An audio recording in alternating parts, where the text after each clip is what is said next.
ایک دفعہ حضرت علی رضی اللہ عنہ سے ایک شخص نے عرض کیا، حضرت مجھ سے گناہ ہو گیا ہے۔ حضرت علی رضی اللہ عنہ نے اس سے کہا توبہ کر لے۔ اس نے کہا توبہ کی تھی مگر پھر گناہ ہو گیا۔ حضرت علی رضی اللہ عنہ نے پھر کہا پھر توبہ کر لے اور عہد کر کہ آئندہ یہ گناہ نہیں کروں گا۔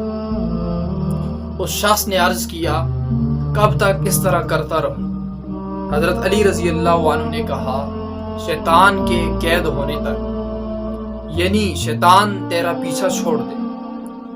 انما التوبۃ علی اللہ للذین یعملون السوء بجہالۃ ثم یتوبون من قریب۔ اللہ ان کی توبہ قبول کرتا ہے جو جہالت میں گناہ کر بیٹھتے ہیں اور ہوش آنے پر جلد ہی توبہ کر لیتے ہیں۔